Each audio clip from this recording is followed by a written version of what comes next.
वो रूलर्स हैं, वहाँ जो काफिर हैं उनको वो जिमीज मानते हैं, वो कंसेप्ट भी दूसरा है।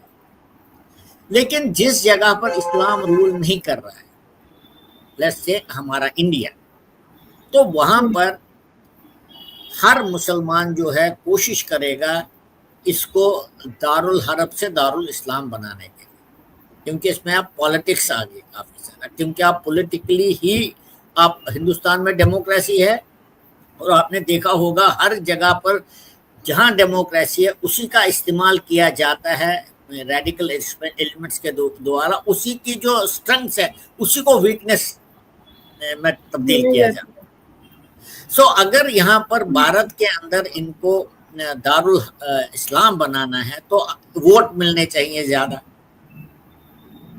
हालांकि यहाँ पर हिंदू तो कभी ऐसा हिंदू वोट देता ही नहीं है, कभी नहीं दिया है, डाइवर्सिफिकेशन इतनी ज्यादा। लेकिन मुसलमान समझता है कि अगर हिंदू नाम का कोई व्यक्ति सरकार चला रहा हो, वो जवाहरलाल नेहरू ही क्यों ना हो, जो सबसे बड़ा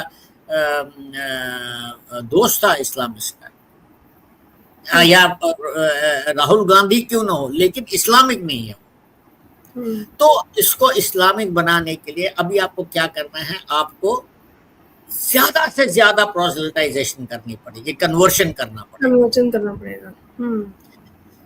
अब इसमें हर लेवल पर कन्वर्शन हो रहा। आपने अभी देखा वो आगरा में कितना, अलीगढ़ या आगरा में कितना बड़ा वो जमेला बचा हुआ है। उसके पहले गाजियाबाद में कोई गौतम नाम का आदमी था जो हिंदू था, मुसलमान बन गया। अभी आपने छंगुर बाबा को देखा। तो ये जो कार्रवाई है चलती जाती है। अब आपने बोला कश्मीर का, आपने जिक्र किया, ये अब आप ये सोचोगे लव जिहाद का क्या मतलब, लव जिहाद क्यों? जहां तो कैसे भी हो सकता है, आदमी को भी तो टर्न किया जा सकता है, मर्दों को भी तो बनाया जा सकता है।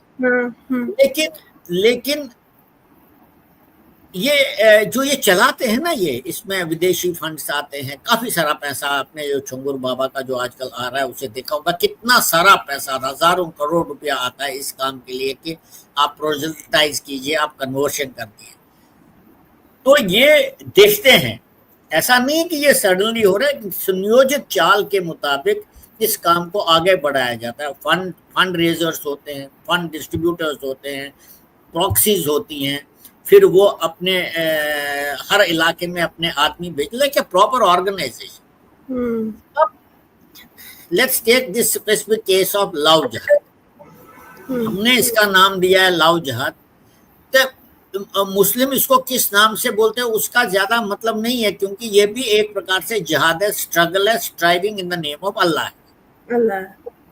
Whether you do it with arm, whether you do it with in a job, whether you do it थूक मिलाकर करना है, आपने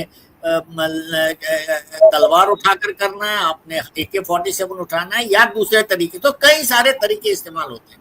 अब इंडिया में क्या है, इंडिया में कॉन्स्टिट्यूशनली आपको अपने धर्म का प्रचार करना, you are permitted as per the constitution of this country. You have freedom of expression and freedom to propagate your religion. तो जैसा मैंने पहले आपको बोला, हर देश में जो देश की स्ट्रेंथ है उसी को इस्तेमाल किया जाता है उस देश के पक्ष में। अब लव जिहाद, तो हमने इसका नाम दिया लव जिहाद, क्योंकि ये भी एक किस्म का जिहाद है, तो हम इसको लव जिहाद बोलते हैं। इसमें क्या होता है कि जो वल्नरेबल एज ग्रुप होता है, जो खासकर वो लड़कियां, हिंदू लड़कियां जो वल्नरेबल एज में होती, छोटी उम्र की, उनकी समझ नहीं होती है, तो उनको वर्गलाया जाता है, उनका ब्रेन वॉश किया जाता है, उनको प्रेशर डाला जाता है और अल्टीमेटली उनको ब्रेक किया जाता है। देखिए हमारे में आपने देखा होगा कई साल पहले, मेरे 60-70 साल हो गए हैं, जब डॉक्टर गिरजा ने डॉक्टर नासिर से शादी करी। आपने मालूम है ना, वो कश्मीर में कोई शोर नहीं मचा उस टाइम। क्यों शोर नहीं मचा? Because it was done through adult consent, इसलिए शोर नहीं मचा। लेकिन परमेश्वर हिंदू के टाइम में क्यों शोर मचा? Because she was coerced into accepting Islam converting and marrying that fellow. She was the minor, was 16 years old at that time. और उसके ऊपर किस प्रकार से प्रेशर डाला गया वो सब किताबों में लिखा है, मेरी किताब में भी लिखा है, एक काफी वर्णन है उसका। तो वहां प्रॉब्लम हो गई। और ये जो अभी नेहा रैना का केस है, यहाँ भी समस्या हो रही है, क्योंकि पूरे उस इलाके में सिर्फ 8 कश्मीरी पंडित घर है, पंडित रहते हैं। यस। तो 8 कश्मीरी पंडित घर में उसकी 2 और बहनें, जहां मैंने सुना है। तो आप खुद अंदाजा लगा सकते हैं। कश्मीर, देखिए कश्मीर जो है रेडिकलाइज हो चुका है, और ये रेडिकलाइजेशन 89 में नहीं हुई, ये रेडिकलाइजेशन 1931 से शुरू हुई।